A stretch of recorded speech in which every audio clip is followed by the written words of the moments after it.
Mbak Birgita iki cara buah apa Mas Gareng? Iki sing diarani buah anggur ya iki. Ha iya. Urung dipangan disawang wis seger. Oh, iya. Rasane iki seger. Lah Mbak Winong iki cara buah apa? Iki. Heeh. Klengkeng. Kok iso klengkeng? Ketoke lak bong.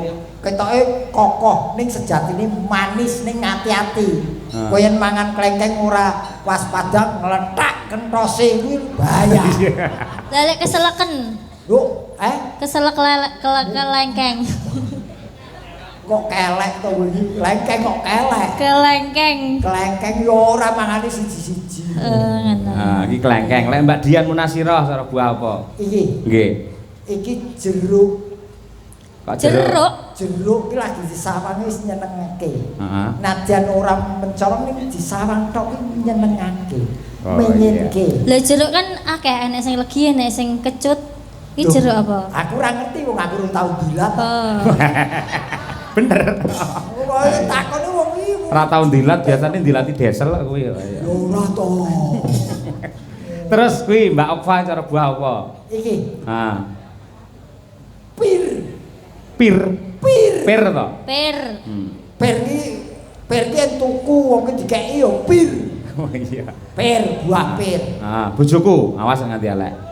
Kowe jenengmu sapa? Okfa, Pak. Hah? Okfa, Pak D. Sapa? Okfa.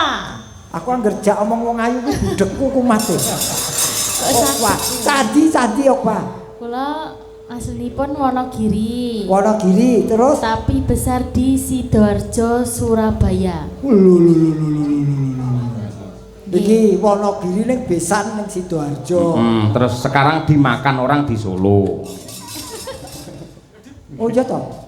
Oh, wis ndek bojo toh? Dereng. Ora mak dimakan wong Solo. Tegese mangan bareng karo kanca-kancane cah Solo ngono lho. Oh, kowe lambemu karo atimu ora padha. Ya, penake sih ada opa. Nggih. Aku Sejaba bayi. Pak D, aku ditakoni Pak D kan kayak kancane. Ora sah kowe ngono ki kok tak takoni. Iya, tapi nang cepet aku nek suwe-suwe mah. Aku malah gila. Alah ngapusi gila apa ndek men mampir nang nggon aku tak kei entung ya dipangan lho. Sampeyan rasa munafik. Pak wis kaji biar rong kaji karo apa kaya aku karo aku. Lho, kengkong to.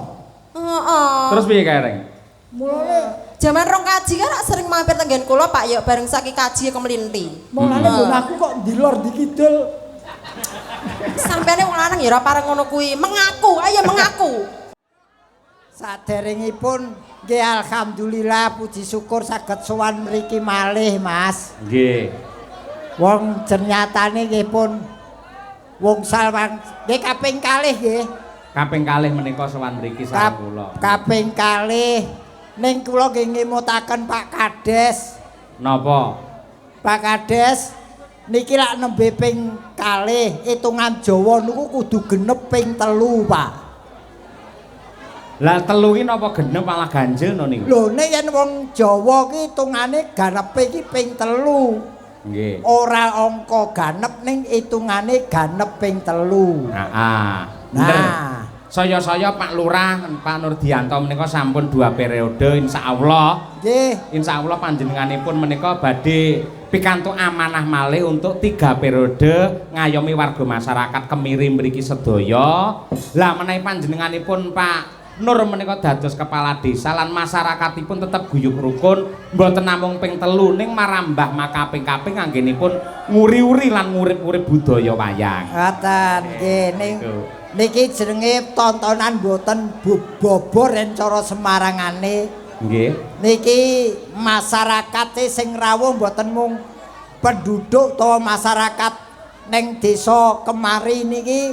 Kemiri. Apa? Kemiri. Kemiri ki penduduk kene asli iki desane Kemiri. Aku kok Semarang rene iki Kemari. Oh iya. Masa plesetan sampean iki ora. Iki tadi melune lak kecamatan Buran to iki. Nun? Kecamatane Buburan. Kecamatan Jenangan. Jenang karo bubur iki padha wae. Iya. Iki wah luar biasa sing mirsani. Nggih. Ora beda taun sing kepungkur, 2 taun kepungkur. Leres. Wah aku ki nganti meh lali yen tau ditimbali rene. Wong duite ya wis entek tak nggo mantu. Iya.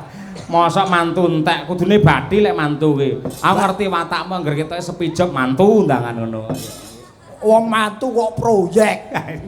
Mantu kuwi nawaitu ibadah. Heeh. Nikahake anak. Ora beda kaya Pak Kades bengi iki lak ibadah ujube. Leres. Nadyan biayane kurang ditutup oleh beliau. Nggih. Wah Pak Nurdianto iki jan betul-betul sesuai karo asmane. Kok iso? Nur kuwi memberi cahaya. Dian kuwi pepadang. Bener. To kuwi nata. Dadi beliau menjadi kades kuwi nata memberi pepadang lan cahaya desa Kemiri. Wah, iki Pak Nurdianto. Nurdianto. Nggih. Desane Kemiri. Apakah makna dari Kemiri? KEMIRI. Kaki kabupatene melu Ponorogo. Leres, nggih. Ewadene kadese Pak Nurdianto asmane. Betul. Masyarakate guyub rukun. Iki isih nglestarekake budaya bersih desa rasulan apitan lan liya-liyane. Rame kahanane bengi iki mergo gelar wayang kulit dalange Ki Cahya Kuntadi. Terakhir Iki bengi ana garenge sing saka Semarang. Wah. Meksa katut jenengan kuwi. Katut e kudu digaris bawahi nganggo Semarang, Mas. Mergane. Mergo saiki gareng ning ndi kabupaten kota wis akeh. Oh iya. Nggih. Nek ya ora apa-apa wong jenenge ngedum rejeki. Leres. Kaya Pak Kades kene iki lak ibarate ngedum rejeki secara tidak langsung. Nggih, leres. Dana rasa, dana driyah. Ora lokak bakal saya kebak Mas Gareng. Pancen panjenengane Pak Kades ki orang yang sudah siap menjadi kades. Bukti ini apa siap menjadi kades? Sesuai dengan jabatan beliau kades. Kades itu orangnya harus memenuhi syarat 5 huruf ini. KADES. K. Karakternya harus baik. Karakter ki sifatnya kudu becik. Kuncine niku nggih. Nah, A. Akalnya harus pintar. D. Dedikasinya harus tinggi terhadap yang dipimpin. Ekonominya harus mapan.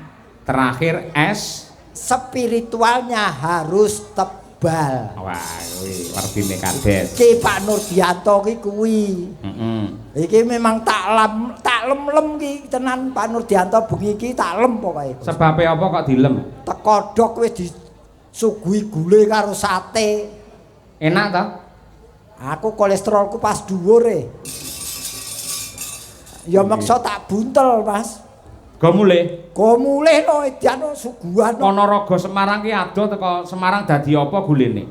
Loh. Sing nglegake sing nyuguhi. Disuguhi ora dipangan ki gelo piyayine.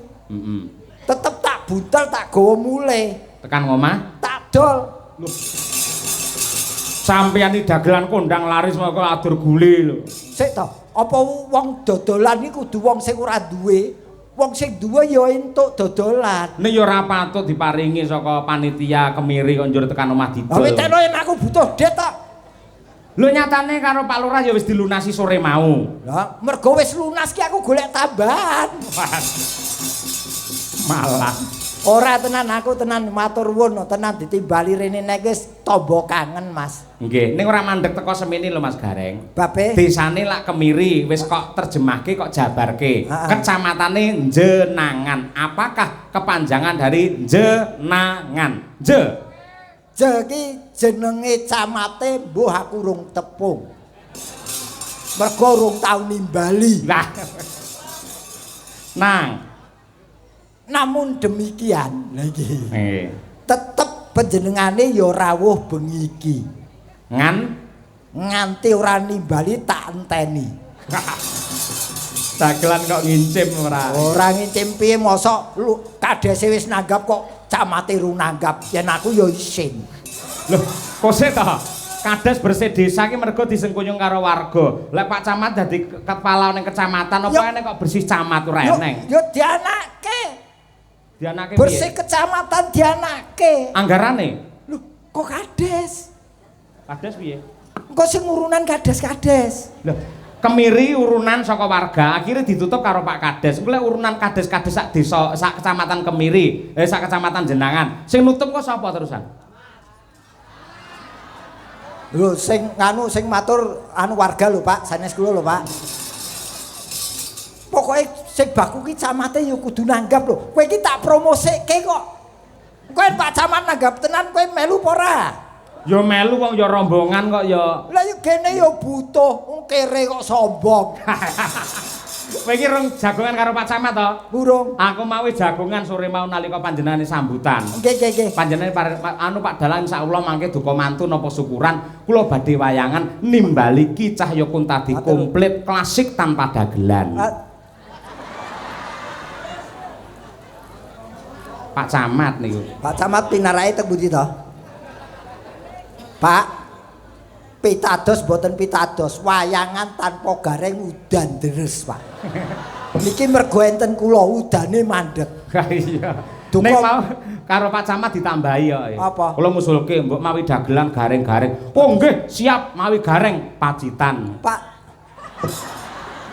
Pak Camat ki ora seneng sing kawe. Senenge sing original lho Pak Camat. Gareng ya original. Heeh. Oh. Tandane gareng original ki apa? Ya biarkan penonton yang menilai. Oh iya. Jangan saya yang menilai, kok ndak dikira aku sombong. Heeh. Jadi yen aku ngene iki, yo apapun saya lakukan setulus hati, Mas. Nelek dalang ngeten lho Mas Gareng. Pamane bapak kula Mbah Sukron Suwondo ya.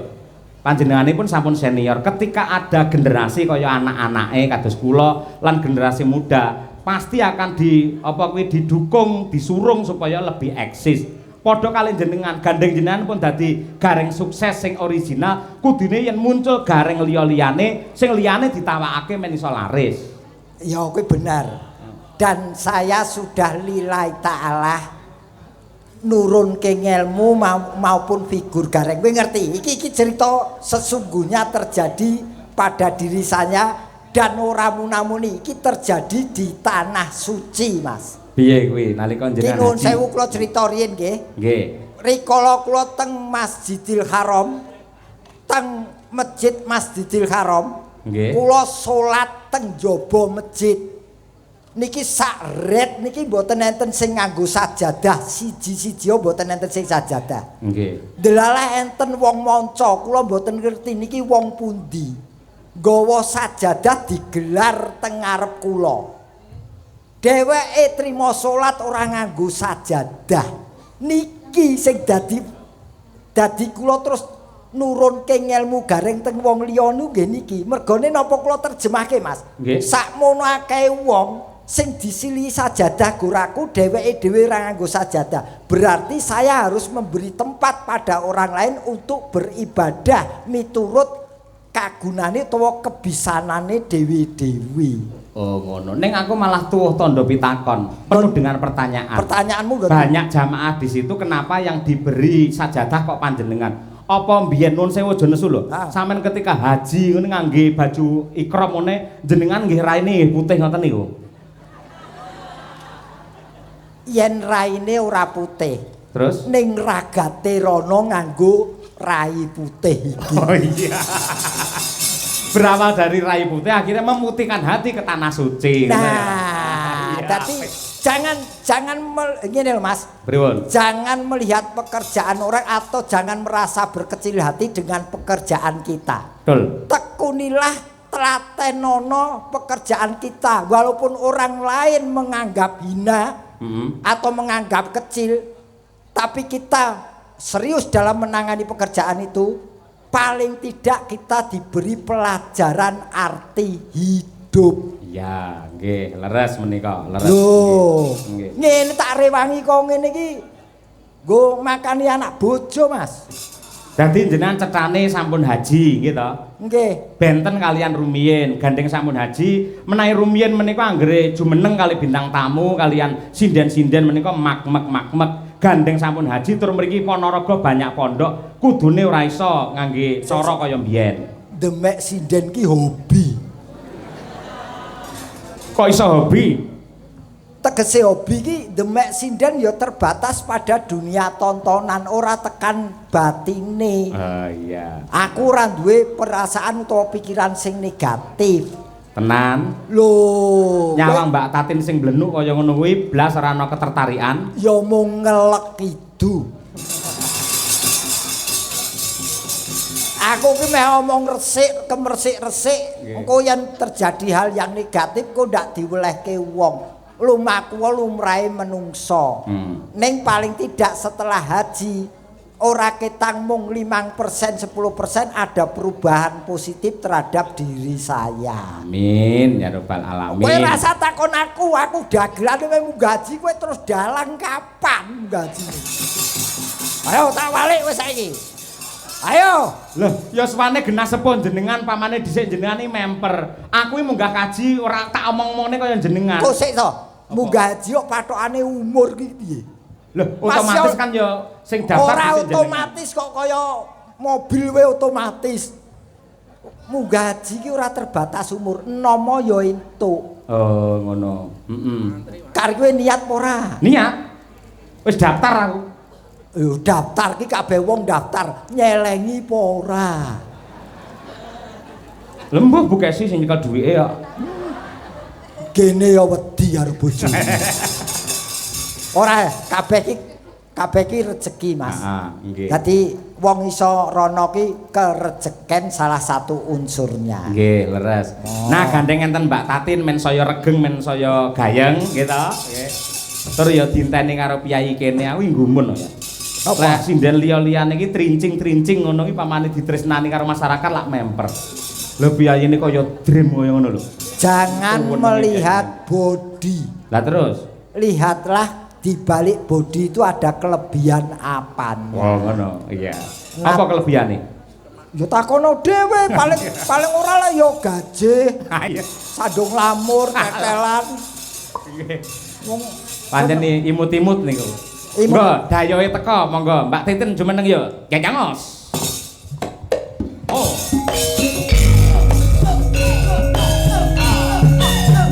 Wes.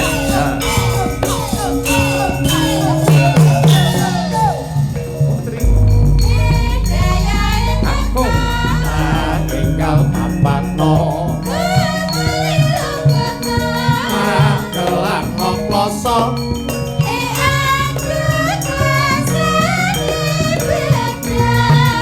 Balen jatah kami isin lah adit oleh no salin kontol bintik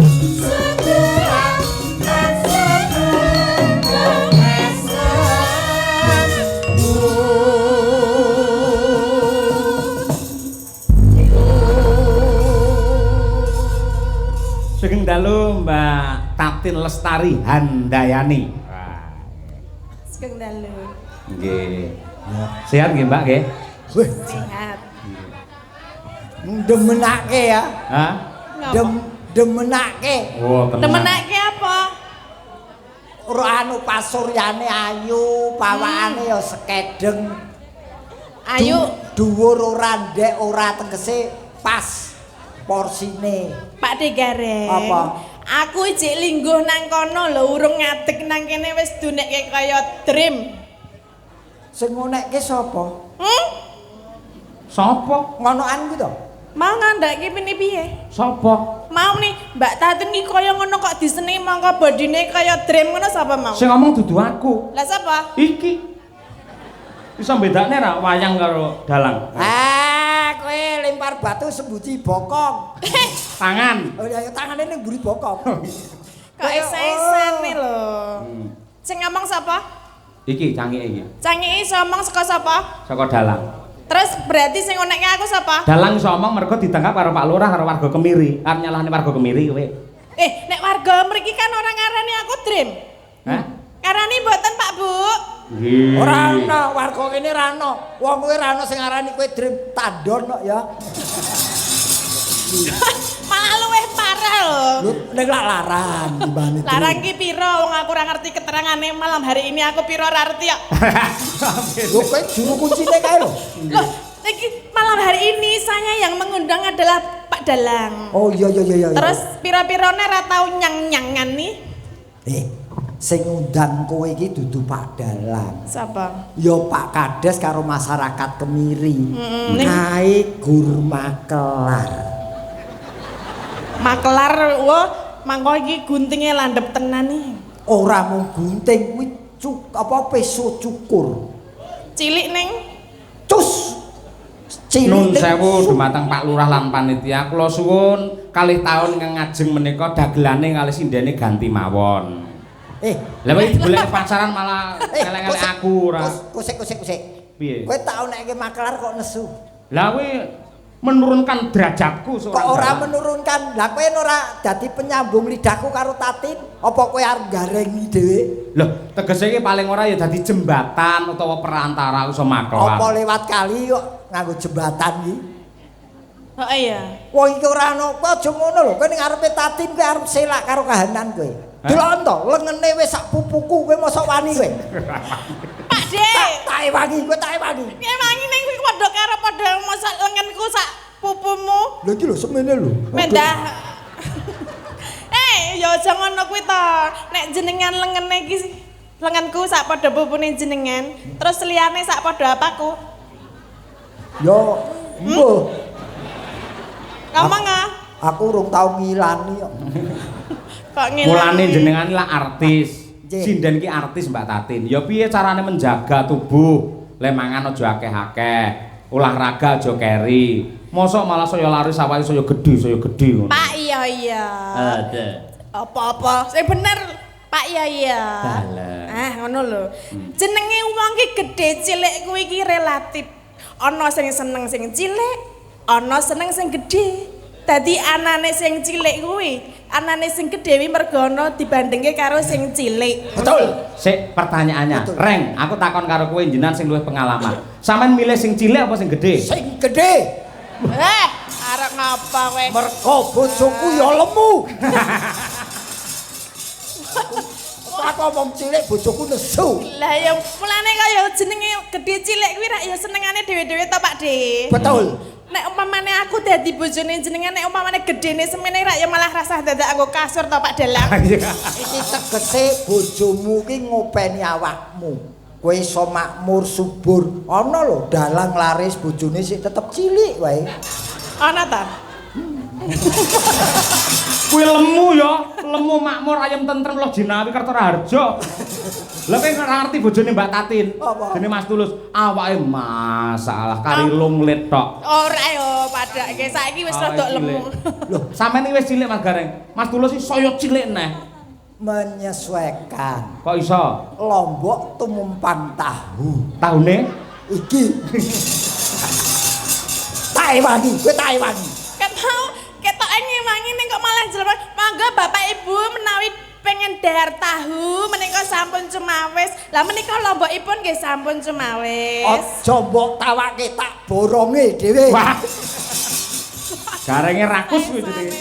Aku senengku karo genduk Tatin ngene iki lho. Bocahe ketoke galak ning sejatine atine becik. Oh. Ora akeh sing tresnani. Kok iso ngingon jelombrongke meneh apa ora? Wis omong dhewe, aku ngelok salah. Kok sik ta? Lah ngono sapa ngerti mau ya mau dadak. Oh, aku ki omong tulus saka bojomu. Ayo Jen bojoku tulus. Lah iya. Tulus saka ati. Lah ya tulus ki bojomu to. Heeh. Tulus saka bojomu. Terus Dadi aku ora basa-basi. Lho, dadi apa onone yen kowe iki bocah apik. No. apik apa sae? Apik sae. Sae apik sing sae.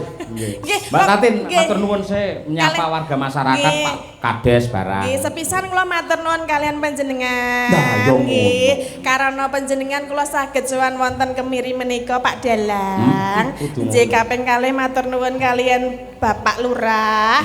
Menika sampun pitados kalian Pak Dalang dikengken maklaraken kula. Nggih. Lambemu padha karo gareng. Aku ora melu-melu, aku ora melu-melu ki omong dhewe. Aku ora ngejok-jok. Kuwi mergo sing mengaruhi kowe, Reng. Oh kok mempengaruhi wong ki omonge omong dhewe kok Lah ya ngono kuwi to lantaran Pak Dalang. Lantaran apa-apa ki dalane rezeki, Mas. Iya. Kowe wis entuk pahala sing gedhe. Amin. Dadi dalane rezeki tatin. Nggih. Nggih. Dungane piye, Mbak? Nggih kagem masyarakat wonten Kemiri sedayanipun. Kecamatan nanti, Mbak? Jenengan. Wah, hafal pisan. Jenengan apalah? Kene iki Kemiri jenangan Ponorogo. Nggih. Kemiri jenangan Ponorogo sing mirsani wayangan ora ana alangan sawiji apa. Parikan, Mbak. Ngono dadi ngrangkep iki pokoke. Parikan to nganggo parikan to, Bren. Mangan roti cacahe 6. Heeh, betul. Layak lemu akeh ram. Mugi warga Kemiri tansah ayem tentrem. Nggih. Ono kuwi. Ngombe kopi kurang legi. Terus Iki mau lho, lagi tak ombe iki mau lho. Pariane apa? Ora Batangane. kopiku kurang legi kok. Kira ana batangane nggih. Pokoke nderek tepang nggih Pak Bu nggih menika wujudipun Tatin Titot menawi jenengan dereng kenal nggih. Nderek tepang kalian kula menika Tatin Titot saking Sentolo Kulon Progo daerah istimewa Yogyakarta nggih. Enten iki. Apa ngapa? Kan ngarani istilahnya kowe triple T. Apa triple T? Triple T apa? Tatin Titot triple T. Tatin Titot. Papat malah. Oh, mal papat ya? Heeh. Catur netro. Catur netro. Nggih menika mbok bilih wonten pamundutan lagu napa-napa Pak Yoyo. Siap, Mbak, menika kula waos riyin. Saking paguyuban driver ambulan desa sekecamatan Jenangan siap mengangkut gareng. Ora ding, kleru tak tambah dhewe, Reng. Sorry, Reng. Nah, saploke entuk gareng cadangan. Lagunipun tembang kangen Kering Sret Budal. Lah niku semboyane. Nggih. Kering sret budal. Nggih, mergo hubungane kalian kesehatan lan kasugenganipun tiyang niku. Amin.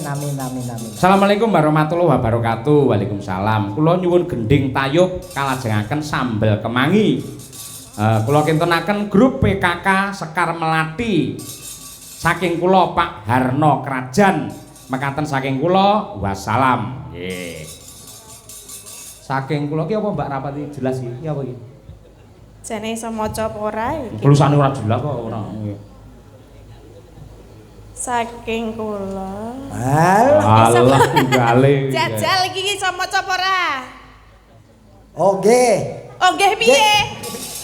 Pacane apa kok oh nggih? Lah nggih kok semrawut. Niswi. Apa? Niswi. Piye? Glebot Kerajaan Kemiri. Pak De sing bener le maca iki. Misni. Misni. Nah, Saking kula Misni glebot. glebot Pak. Pundi Bu? Glebot. Glebot. Glebot Kerajaan Kemiri. Oh, Ya. nggih. Menika nyuwun apa? Aku wedi ana duwite. Dengaren biasamu. Ya wis kene ra apa-apa. Kekuasaane dalang aja ngono kuwi. Keren. Oh iya, Tatin kaya ora ngerti kae bengi dalang. Terus Yen awan dadi kotak masjid. Ora amal. Salam Mas Cahyo, kula nyuwun gending podang kuning dipun bawani. Nggih. Sesideman dipun bawani gending niki kula kintunaken dumateng PKK Sekar Melati Krajan. Matur nuwun ibu-ibu sampun ngladosi kala wau. nggih, mau ya wis foto-foto to Pak De. Wis. Aku seneng diapit ibu-ibu sakmono akeh rumangsaku aku ganteng dhewe. Kaya ya ora ana liyane kok ya mergane. Kula Mbah Untung sing Mbau Reksa. Gogo Kalang Timur. Kula nyuwun lagunipun Rengu kula aturaken dumateng Pak Dalang matur nuwun. Mang pilih Mbak Tatin sing pundi? Rengu bisa, sambel kemangi bisa, tembang kangen ya oke, podang kuning boleh. Nggih, napa Pak Bu? Podang kuning oh nggih. Padha ngene ayo Mas Dar malah ongklang-ongklang. Wah, dar sini. Malah ndelokne bae lho. Ngagem bawa menika, Pak. Nganggono kompliti mau. ado-ado tak undang ke Yogya kok. Sapa sing ngundang? Oh, kowe iki omahmu lak Sentolop to. Sentolo kok Sentolop. Oh, Sentolo to. Gareng iki jampeng. Coba. Nadyan wujud temong paksi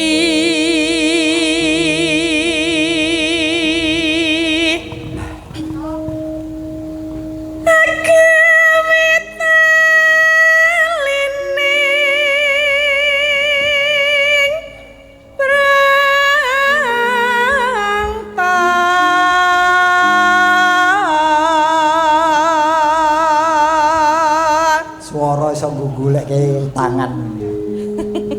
Saka apike ya, Rek. Heeh. Halo asmanis nang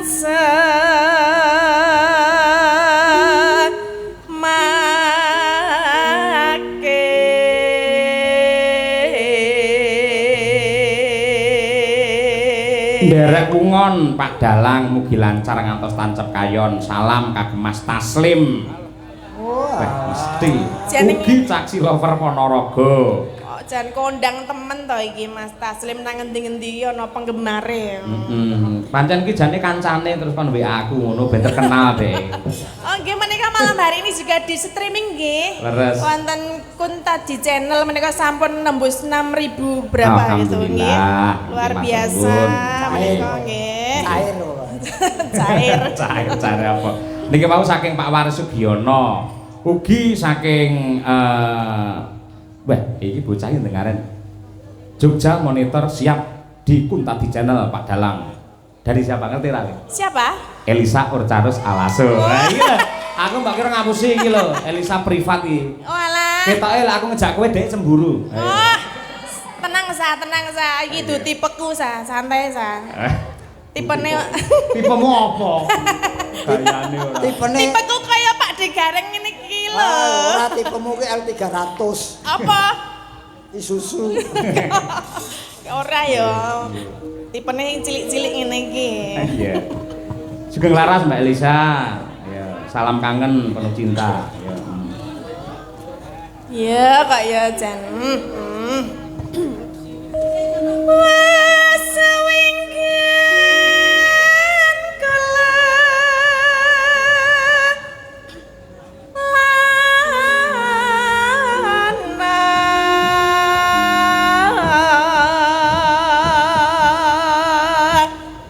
Mau ya iwo apa wancine aku nyambut gawe metu sop. Lah ngopo lho iki ya lumayan lho Pak De. Oh, mau. Tolong Mbak, aku siji diwadhe tas kresek ya. Mas aku loro ya Mas. Iya loro pojok kono Mas. Goleki si podang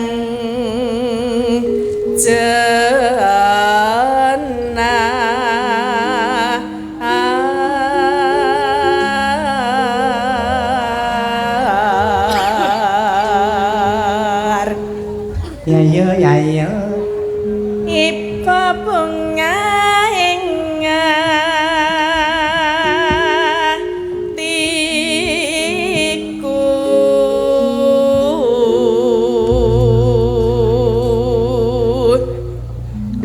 nyanding bisa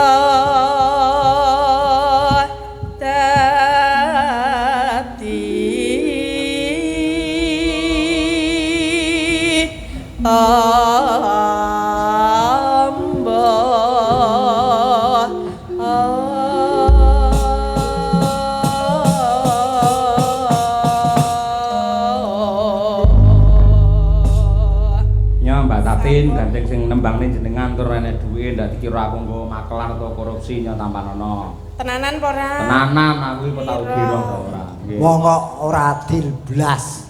Loh, mau ketoke ora gur 100 lho. 200. Terus Sing 100 awakmu, sing 100 nggih paguyuban Madangkara. Arep ngedekne pondok pesantren ngono. oh terus aku melu nyumbang. Ya melu nyumbang kudune. Oh, Pak De adeganeng melu nyumbang apa ora Pak De? Entuk kowe urung kok. Terus piye? Entuk sik lagi tak sumbang. Oh ngono. Lah iki berarti aku disumbangke apa disai? Saiki sik. Sai sih. Heeh. Terus Dilebokke ngendi sing kira-kira iso manak ngono. apike ngendi Pak Apa De? enek iki? Oh iso wae wong duwite dianakke ya iso kok. Ya mengko ya wis kumpul disumbangke. Ya, salah kene sih ya. Dikir kok cayong kan kaya jenate. Piye? Ngapa? Arep bangun-bangun ngenteni sumbang. Telas niki wae, Mbak nggih. Pripun? Telas niki wau. Sampun Oh, bola. oh. Iki jane iki gatekke sapa to ya? Aku gur ngecek ngono lho. Salamun wong ana wae. Monggo lho, Mbak. Dar lho, Mbak. Monggo. Ora usah mikirke domaem iki sajake pengen dalange pengen iki, Pak. Ra, aku iki nglakoni lek ngene iki gur ngombe tok. Ngombe tok ora kena maem ta? Ra. Dadi dalang sing apik iki melu tirakat kaya panitia kaya Pak Lurah ngono kuwi karo ndedonga muga-muga rampung wayangan warga masyarakat Kemiri sedaya pinaringan selamat lahir batin. Ngono. Amin. Dan ya bintang tamu barang kudune ora mangan. Nirakati sing nanggap. Aku mau wis meh ora mangan, Mas. Terus? Dipeksa karo Pak Kades. Dahar, Pak Darek dahar. Engko aku daraki ora rahap, ya tetep tak pangan. Oh iya, Mbak Tatin lho, saudara lho bar iki. Aku memang belum, ayo. Lah ya bar iki aja dahar. Terus tekan kapan? Yo nganti sak rampunge wayangan. Terus nek aku semaput sapa sing gendong? Aku. Ning ora kuat ding aku. Ini mengarang gendong lho ket mau. Tatin aja mangan, mengko lak dipangan. Ayo. Monggo, podang kuning Mbak Tatin titot. Yuk, kados. Iso awan ning wis ora krasan kaluyuran anggele ising tak sayang moteng mister anggonku anggele ora krasa iso awan nganti wengi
Tenggarong seberang Dugeng Laras Pak. Oh.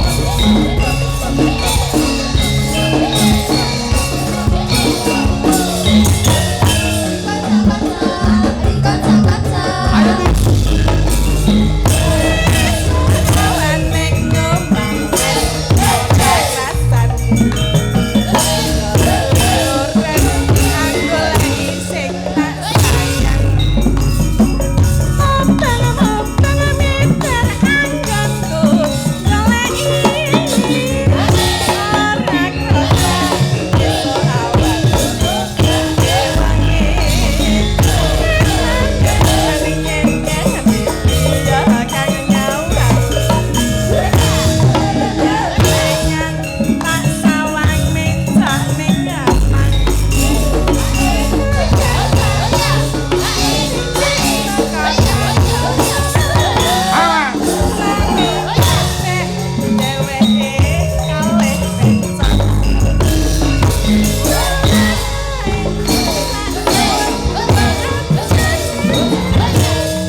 Iyalah. Nggih, siap Mbak Tatin. Mangke jenengan kudu fragmen karo Pak Gareng niku kersane panitia ngoten niku ning jenengan bisa menyusun kekuatan dulu istirahat sebentar. Oh iya. Lakonnya apa ya nanti ya kira-kira ya? Ya. Hitungan dhewe. Terisirah Pak Dalang. Sirah. Terserah. Ah iya. Aku gak apa-apa tadah kok. Wong jenenge wah jan. Oh ya ora maido ya ditimbali nganti tekan kene suarane ya tus becik apik Mas. Cetha intonasi terbaca. Nggih.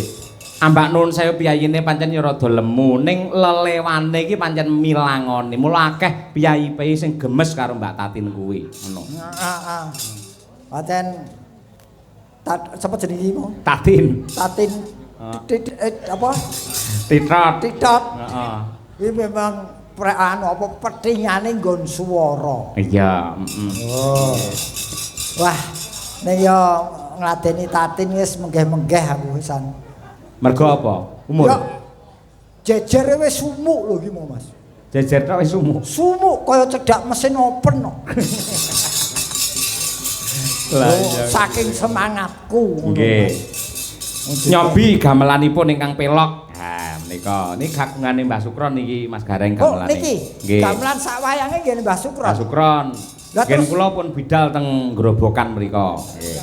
Oh, tak kira gamelanmu karo wayangmu mbok gadekke. Pak Keprok. Kuwi Mas kawin kok ngawur ya ora. Lha mek kawin wong jane yo nyandak lho kene kono awan bengi. Awan bengi ora. Wah. Yang malam. Wah gedhen iki. Ya wong iki bapak dhewe sing duweni ora masalah. Betul. Pak Sukron Suwondo. Nggih. Mbak Birgita, yuk berdiri. Tak tang tak tang tang tang. Oke.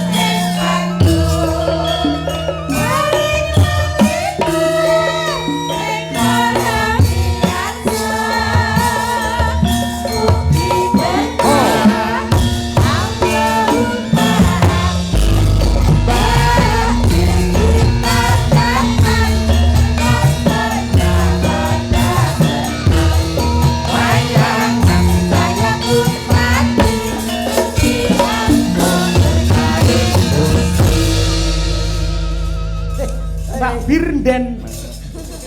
Mbak Birden. Ya, iki sak putramu ketok umurane Mas Gareng. Oh tua anakku. Iya ta? Tua anakku. Nggih. Tua anak sing ragil kowe mungkin kowe kalah tua karo anakku. Wah jan sinden saiki iki nom-nom ayu-ayu. Heeh. Di sawang enak, Suarane apik. suarane apik. Heeh. Mung sayange gur siji. Apa? Ora gelem karo aku. Ya gak gelem aku. Lho? Saman wedakane putih kaya ngono kaya balit ngono malahan. Kowe ora ngerti kok yen kita ilangi wedakanku malah saya elek. Ora jenengmu sapa to, Nduk? Nggih kula Birgita Ayu. Bir kita. Heeh. Ora kowe iki candi. Kula Kediri Jawa Timur, Pak De. Bir kita iki apa kowe anake Walanda? Ora. Lah kok jenenge Bir kita? Ya kae Pakku mergo kemendemen mangane dadi aku, Pak De. Oh, dadi bapakmu mau beber kemendemen Heeh. terus anak-anak kowe. Ya ketoke ya ngono, Pak De. Oh, ya mula Piye tanggoku ngono? bener tanggoku kae jenenge Chong Yang Ji. Apa kuwi? Bapake mendem Chong Yang metu anak siji. Yo. Oh, nek ora apa-apa.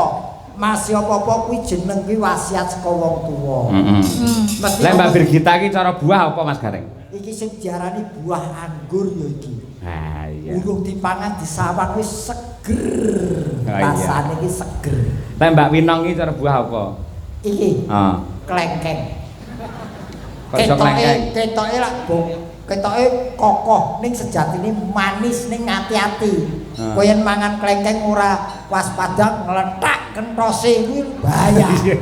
Lah lek keseleken. Lho, Keselek kelengkeng. kok kelek to kuwi? Lengkeng kok kelek. Kelengkeng. Kelengkeng yo ora mangane siji-siji. Ngono. Ah, iki klengkeng. Lek Mbak Dian Munasirah cara buah apa? Iki. Nggih. Iki jeruk.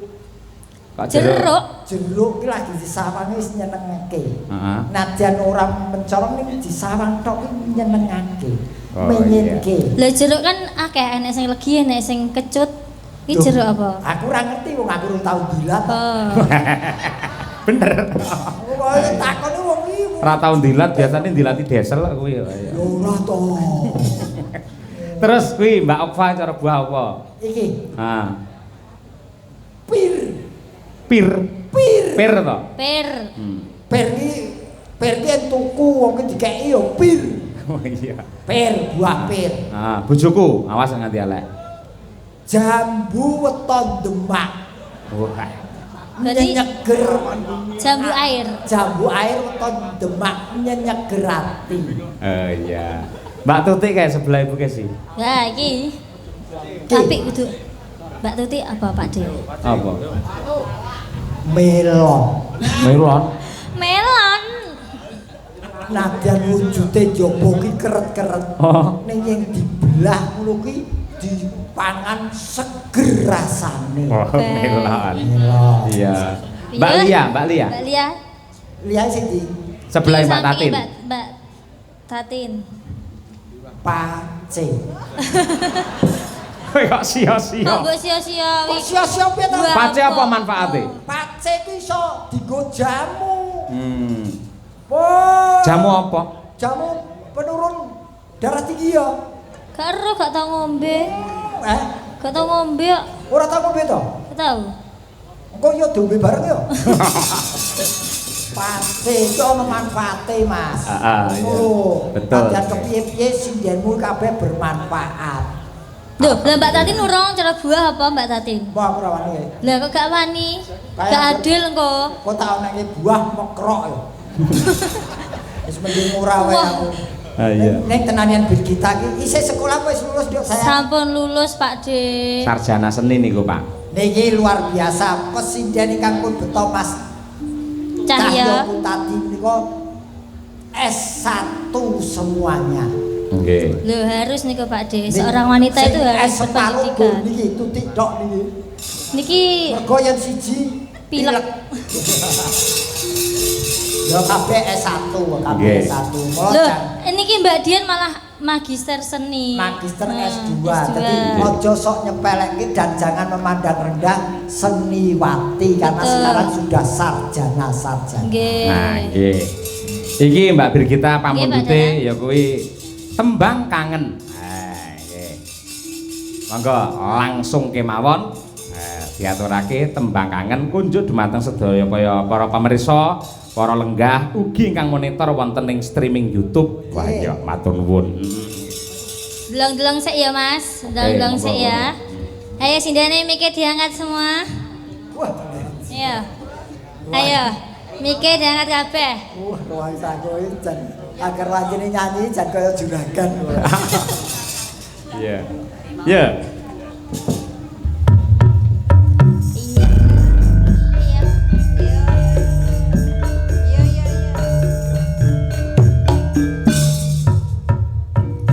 Tak pernah ucap hello pergi kau melambai. Harimau, harimau, harimau, harimau ya. Tak pernah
enak regeng gumarenggeng.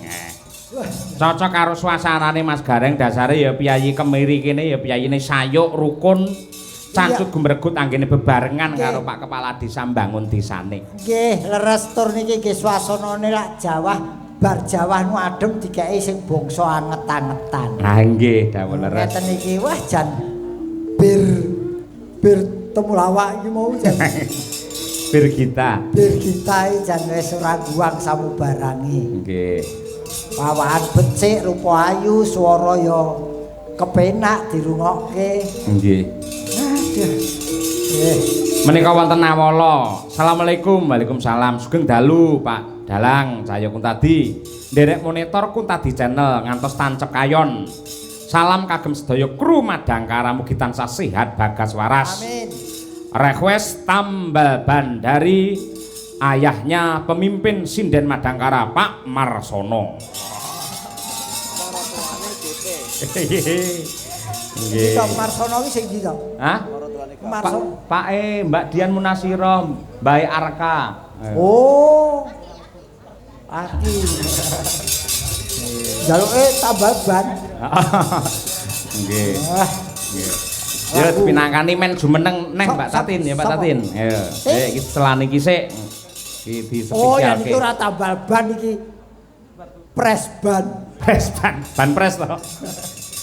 Yo dikancani Mbak Eva Lica. Ayo. Ayo bantu bles. Nggih. Mbak Tri Hastuti, Mbak Munasiro. Ayo. Ayo iki. Wah, jan wis. Pak aku untuk sing cilik-cilik dadi aku ketambah gede. Ben anu menonjol awakmu. Maksud lo Loh, awakmu ki lho, karo Sinden Madangkara kita jajar Tatin marek. ki ora usah ditonjol-tonjolke wis menonjol dhewe. Kok iso? Kepinterane linuwih tinimbangane liyane. Oh iya, mulado saka Jogja diaturi rene. Oh, Pak Degareng kudu kuwi ta mesti sing menonjol. Ora, wadene ki rumangsa ya alhamdulillah. Mbok nek ingin ki ya ngomong wae ngono lho. Ora, wah jan sindene yoyo iki ayu kabeh ya. Sindene sapa? Yoyo. Oh, krunguku ya ana. Si ono. Wah, iya jampeng kuwi. Oh, yoyo kok nyonyong. Memangnya minyak nyonyong. Nggih. Aduh, iki wis jumeneng kabeh iki, Bayu-bayu, sinden ayu-ayu iki. Saking mriki niku Mbak Dian Munasiro niki. Mbak Dian Munasiro cah ndi nduk kowe sayang? Madiun, asli Madiun Jawa Timur. Madiun. Nggih. Sinden saiki akeh Jawa Timur ya. Oh, tenan. Waduh, duh. Sing iki. Kowe jenengmu sapa? Okfa, Pak. Hah? Okfa, Pak D. Sapa? Okfa. Aku anggere omong wong ayu ku budekku kumate. Okwa. Candi Okwa. Kula aslinipun Wonogiri. Wonogiri terus Tapi besar di Sidoarjo, Surabaya. iki Wonogiri ning besan ning Sidoarjo. Terus sekarang dimakan orang di Solo. Oh iya toh? Oh, wis ndek bojo toh? Dereng. Ura kok dimakan wong Solo. Tegese mangan bareng karo kanca-kancane cah Solo ngono lho. Oh, kowe lambemu karo atimu ora padha. Ya, penak sik ada opa. Nggih. Aku Sejaba bayi. Aku ditakoni Pak D kan kayak kancane. Ora usah kowe ngono ki kok tak takoni. Iya tapi nang cepet aku nek suwe-suwe mah. Aku malah gila. Alah ngapusi gila apa ndek men mampir nang nggon aku tak kei entung ya dipangan lho. Sampeyan rasa munafik, bae wis kaji biar rong kaji karo apa kaya aku karo aku. Lho, kentung to. Heeh. Terus piye Kareng? Mulane Jaman rong kaji kan sering mampir teng nggen kula Pak ya bareng saking kaji kemelinti. mulane nggon aku kok dilor dikidul. Sampeyan wong lanang ya ora pareng ngono kuwi. Mengaku, ayo mengaku. Wirang iki aja dibuka ning tempat umum. Loh, ora apa-apa biar mereka tahu bahwa Pak Degareng seperti apa. Harus begitu. Loh, biar. aku lah napati lasmone yoyok sik lagi aku. Loh, napa Pak Taslim ya lho? Kak sapa-sapa. Ora iki pokoke sak rombongan wis tau kabeh. Apa enak ayo kanca-kanca kembul Bujono Ndrawina. Wong kabeh mampir ki dolan aja negatif. Tapi saya tahu Pak De, pas sampean tenggen kula nika enten sing ketinggalan. Apa? Kaos kaki sesisih. Kira diwaca tulisane genah Yoyo ngono lho. Kok bola-bali Pak Yoyo to? Lah memang kae bareng kok karo Mas Yoyo kok. Aku Sampean. kiwa dheweke tengen. Tidak mengakui. Ah, mudiar. Semuci suci. Semuci suci. Mbiyen kaya. Jebule iki Pak Gareng ya ngono ta. Klemben. Andekno kok.